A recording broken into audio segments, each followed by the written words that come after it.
Tech Time, c'est un jeu pour 2 à 4 joueurs à partir de 10 ans pour des parties d'environ 30 minutes.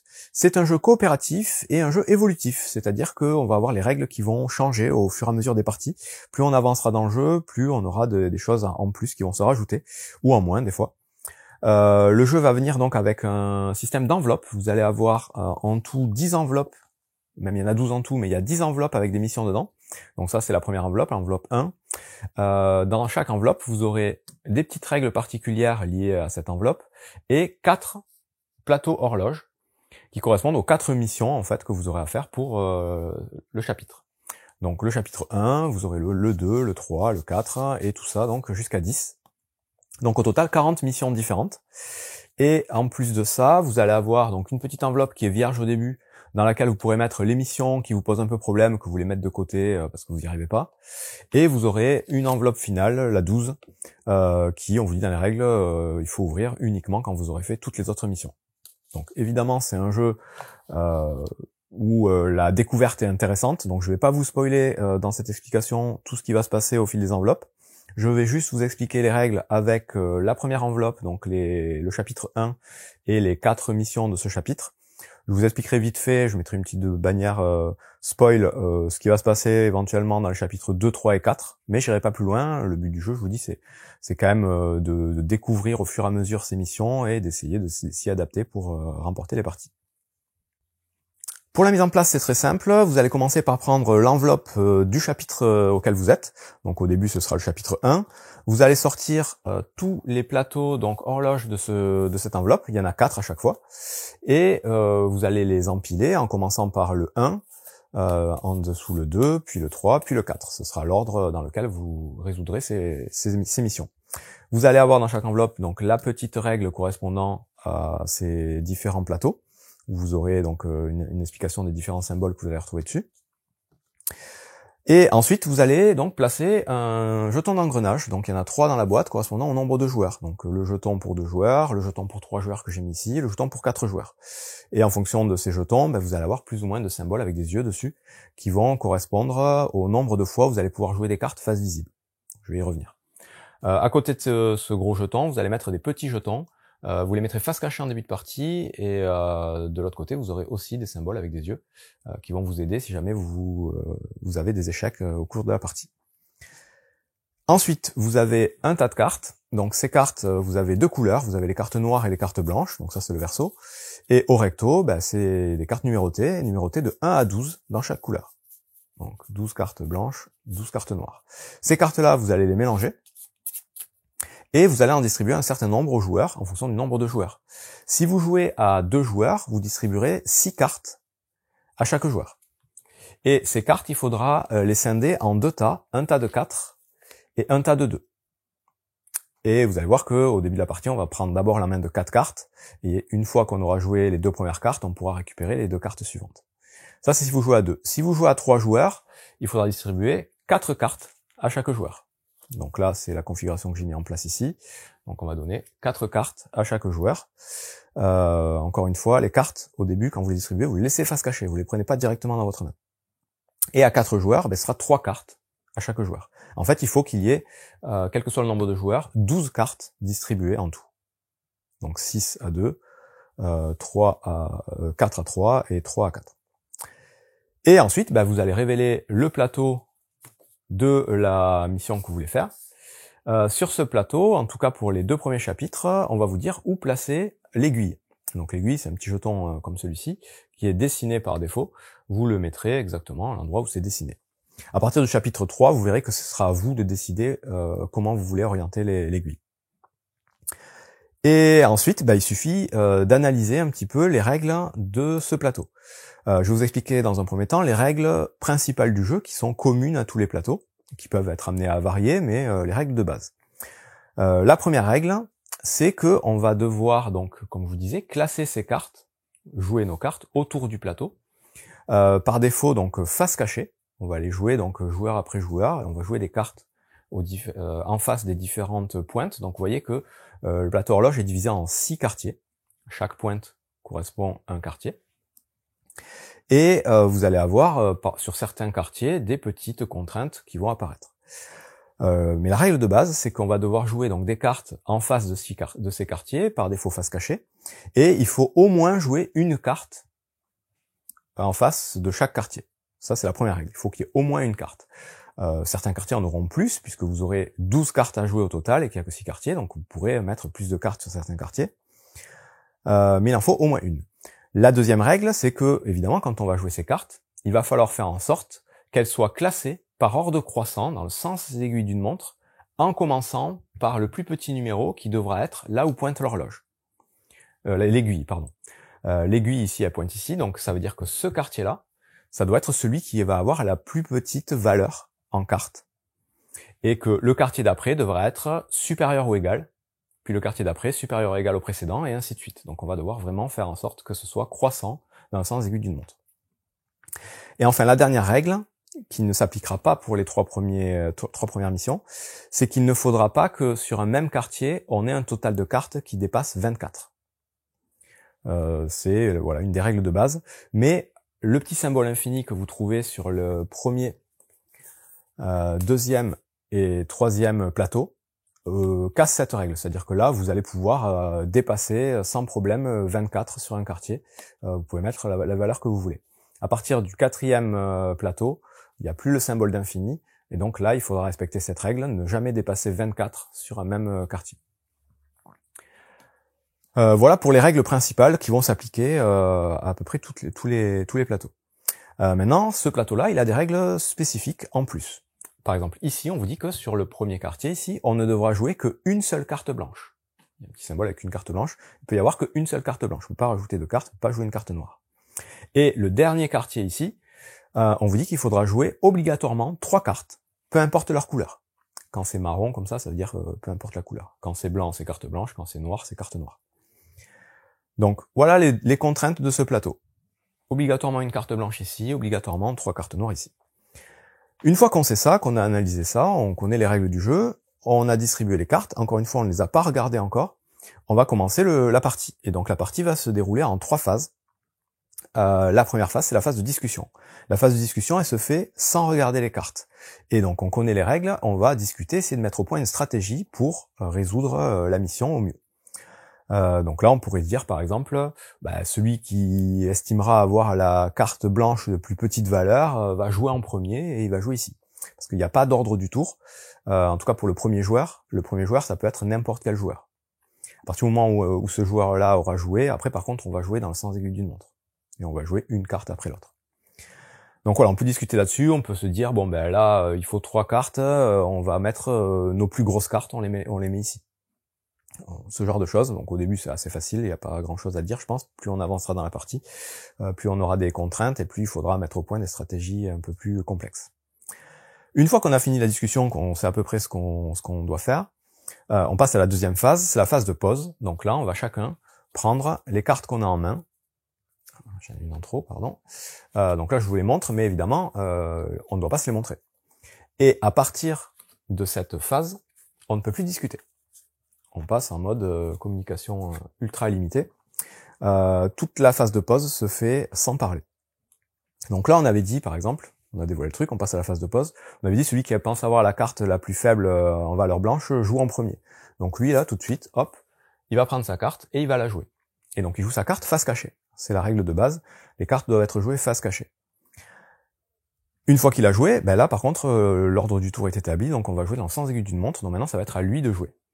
Puis ce sera à lui, puis ce sera à lui, et ainsi de suite, jusqu'à ce qu'on ait joué toutes nos cartes. Et donc il y ait 12 cartes autour du plateau. Donc là ça va être à moi de jouer. Je sais que lui il a mis une petite carte, il a dû mettre un 1, un 2 ou un 3, j'imagine. Donc moi je vais jouer mon 3 juste après ici. Du coup c'est par ordre croissant, tout va bien. Le joueur encore après, il a des petites valeurs, il a un 9, il sait pas trop, il va se dire, moi je vais jouer peut-être mon 4 ici, bon voilà, il tente un truc. Ensuite ça revient à lui, il a des grosses cartes, il va s'en débarrasser, il va les mettre ici, parce qu'ici, on sait que c'est là où il va y avoir la plus grosse valeur, et il faut jouer 3 cartes, autant balancer les grosses cartes là-bas. Lui il a un 11, il va enchaîner, il va le mettre ici. Et donc là, on joue tous face cachée, mais on peut, pendant cette phase, 3 fois, puisqu'on est à 3 joueurs, jouer des cartes face visible. ça correspond aux 3 yeux qu'il y a ici. Donc là, ça revient au joueur à gauche ici. Lui, il sait pas trop, il va mettre son 8 face visible ici. Voilà, parce qu'il sait pas ce qui a été joué là. Si c'est lui qui a joué, je crois. Mais bon, il faut se souvenir un peu de qui a joué où. Et pendant cette phase de pause, justement, on peut à tout moment vérifier des cartes qu'on a déjà jouées. Admettons, lui, il a joué une carte ici. Bon, il sait très bien ce que c'est, mais admettons, il a oublié. Il peut aller la regarder et la reposer. Ça fait partie des règles, on a le droit. De la même façon, on peut très bien demander qui a joué cette carte. Cette carte-là, on se souvient plus qui c'est qui l'a posée, on peut demander qui c'est qui a joué cette carte. Celui qui l'a joué va se manifester. Ça fait partie des règles qu'on va pouvoir faire pendant la pause. Et on va continuer comme ça. Donc lui, il a encore une grosse carte, il va la rebalancer là-bas, pas besoin de la montrer. Ensuite, ça va être à moi, là j'ai un 6, je pourrais la rajouter là. Je vais peut-être même la montrer. Ici, du coup, lui avec son 9, il va venir là. Lui avec son 5, il se dit ouais, il va falloir mettre des cartes ici quand même. Moi je vais finir comme ça. Et lui, on a le droit d'une 3e carte face visible, il va la jouer face visible, même si c'est un peu tard. Et donc là, on a fini la phase de pause, et on va passer à la 3e phase du jeu, qui est la phase de résolution. Avant ça, je vous explique juste à 2 joueurs. À 2 joueurs, je vous rappelle, vous aviez 4 cartes plus 2 cartes chacun. Quand vous prenez vos cartes en main, vous prenez le lot de 4 cartes chacun. Vous jouez vos 2 premières cartes, et une fois que vous avez joué vos 2 premières cartes, vous prenez les 2 cartes restantes et vous les rajoutez à votre main. C'est comme ça que ça va se passer quand vous jouez à 2. Et vous continuez à jouer jusqu'à ce que vous ayez joué toutes les cartes. Ça fonctionne pas trop mal. Et donc à la phase de résolution, tout simplement, on va dévoiler toutes les cartes autour du plateau, et il faudra faire en sorte que ce soit croissant, en commençant par le plus petit numéro pointé par l'aiguille. Donc là, le 1, pas de problème. Ici, il y a un 3, c'est bon, c'est croissant. Ici, il y a un 4 et un 6, ça fait 10, c'est croissant aussi. Ici, il y a un 8 et un 9, ça fait 17, on est toujours croissant. Ici, il y a 5 et un 6 et 8, ça fait 14. 14, c'est plus petit que 17, donc là, c'est erreur. On a perdu la manche, on a perdu la mission, puisque on n'est pas croissant. Et là-bas, par contre, on était à 35. Donc on était large, mais ça n'a pas marché à ce niveau-là. Il aurait fallu éventuellement échanger ces 2 cartes, et là ça aurait marché. C'est tout pour la phase de résolution. On dévoile et on regarde ce qui se passe, et encore une fois, je vous dis, il faut avoir respecté les contraintes du plateau. Donc là, avoir joué une carte blanche, c'est bon. Ici, avoir joué exactement 3 cartes, c'est bon. Et après, il fallait que les cartes les valeurs soient de plus en plus croissantes, et là, c'est pas bon par contre. Si on a perdu, on reprend toutes les cartes, on peut réinitialiser, rejouer la mission, et on peut se rajouter un petit engrenage supplémentaire pour jouer une carte face visible supplémentaire pour nous aider. Si on perd une 2e fois, on va s'en rajouter encore une, et si on perd une 3e fois, on s'en rajoute encore une. Et si on perd encore, là, il y a un peu un problème. Au bout d'un moment, si on perd trop, si on n'arrive pas à passer la mission, on peut prendre la petite plaquette ici, et la rajouter dans l'enveloppe des missions trop compliquées qu'on fera éventuellement plus tard. Si par contre on a réussi la mission, là on réinitialise tout ça, on remet les engrenages à 0, et on passe au plateau suivant, le plateau 2. Là encore, on met l'aiguille à l'endroit indiqué, on regarde les nouvelles contraintes, on redistribue les cartes, et on repart pour un nouveau tour. Et donc les contraintes pour ce plateau-là, là il faut jouer 3 cartes exactement. Là il faut que la valeur des cartes, une fois révélée, soit comprise entre 8 et 12. Le plateau encore après. Là, hop, on remet l'aiguille. Ici, il faut obligatoirement que la première carte jouée soit au niveau du chronomètre, et la 2e carte jouée soit au niveau du chronomètre 2. Ça, c'est pour l'ordre des cartes dans lesquelles on va les jouer. Et ici, il faut que la valeur soit comprise entre 20 et 30 des cartes qui seront ici. Et le dernier plateau du chapitre 1, on a aussi l'aiguille ici.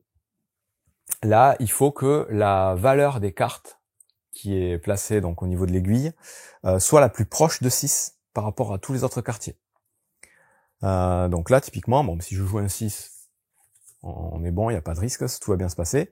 Si par contre je joue un 3 ici et un 6 ici, ben là j'ai pas respecté la contrainte puisque la valeur la plus proche de 6, ben, c'est ici, c'est 6. Donc là, la mission est perdue. L'autre contrainte de ce plateau, c'est que, alors déjà, vous avez plus l'infini ici, donc vous ne pouvez plus dépasser 24 dans chaque quartier. Donc là, les 35, ça nous fait perdre la manche directement. Il va falloir jouer des cartes un peu moins grosses ici. Et la dernière contrainte, c'est ici, vous devez jouer obligatoirement 2 cartes, une de chaque couleur. Voilà pour toutes les règles du premier chapitre et comment ça va se jouer. Donc c'est un jeu très familial, comme vous pouvez le voir, assez simple. Je vais juste vous dire, donc je mets la petite balise spoiler, ce qui peut se passer dans les chapitres d'après au niveau des contraintes et des règles qui vont changer, pour que vous ayez une petite indication de voilà comment le jeu peut évoluer. Et après tout le reste, je vous laisserai le découvrir, en sachant que une fois que vous aurez fait les 40 missions, donc les 10 chapitres x 4 missions, vous aurez un petit étui spécial d'ultime mission que je vous laisse découvrir, que vous allez pouvoir revenir sur toutes les missions que vous aurez mis dans le petit étui des regrets, donc il y a l'enveloppe 11. Donc là, quand vous bloquez sur quelque chose, vraiment vous n'y arrivez pas, vous la mettez de côté, et puis à la fin, éventuellement, vous pourrez les ressortir, ou même quand vous referez une partie, vous pourrez les rajouter aux missions en cours si vous voulez les retenter tout de suite. Et donc par exemple au chapitre 2, vous allez avoir des contraintes qui vont vous empêcher de jouer une certaine valeur de carte à un endroit. On vous dira à tel endroit, vous pourrez pas jouer de 1, de 2 ou de 3 par exemple. Vous allez aussi avoir une contrainte qui va vous empêcher de jouer des cartes face visible. Donc voilà, ça casse la règle de jeu de base. Les petits yeux là, on peut pas s'en servir, quel qu'il soit. Donc voilà, c'est tout pour le chapitre 2. Au chapitre 3, vous allez commencer à décider où est-ce que vous voulez placer l'aiguille. En fonction des contraintes qu'il va y avoir sur certains quartiers, vous pourrez décider de commencer à un autre endroit. Et une fois que vous allez révéler les cartes, vous aurez la possibilité de modifier la position de l'aiguille. Et donc là, on va vous demander aussi de jouer, par exemple, les cartes de plus forte valeur à un endroit bien précis. Il faudra que la carte la plus forte parmi toutes les cartes jouées soit dans ce quartier. De la même façon, il faudra que la carte la plus faible soit dans un autre quartier. On va aussi pouvoir vous demander de jouer la dernière carte du jeu à un endroit bien précis. Et ça dans les différentes couleurs. Donc voilà à peu près pour le chapitre 3. Le chapitre 4, lui, il va vous obliger à jouer les cartes dans un ordre bien précis. C'est-à-dire quand vous allez révéler vos cartes, les prendre en main, vous ne pourrez pas les réorganiser et vous allez devoir les jouer de gauche à droite. Jouer les cartes dans l'ordre de votre main. Ça c'est le premier exemple. On peut aussi vous demander à certains endroits de jouer les cartes, votre carte de plus forte valeur, obligatoirement. Ou de plus faible valeur, évidemment. Et toutes les autres règles vont aussi apparaître, les règles que je viens de vous montrer peuvent aussi apparaître à certains moments. Donc voilà pour quelques petits exemples, et je vous dis, le reste, ça fait partie du jeu de le découvrir et d'apprendre à essayer de résoudre les problèmes au fur et à mesure du jeu. C'est tout pour Tech Time, donc beaucoup de gens en ont déjà parlé, certains disent que c'est le jeu de l'année. Très clairement, en termes d'illustration, de matériel, c'est super joli. En termes de mécanique, c'est très malin. Mais il faut aimer ce genre de jeu, c'est un jeu quand même assez particulier. Donc si vous avez aimé Bomb Buster, si vous avez aimé The Gang, si vous aimez The Game, on est clairement dans ce style de jeu, et donc obligatoirement vous aimerez ce jeu.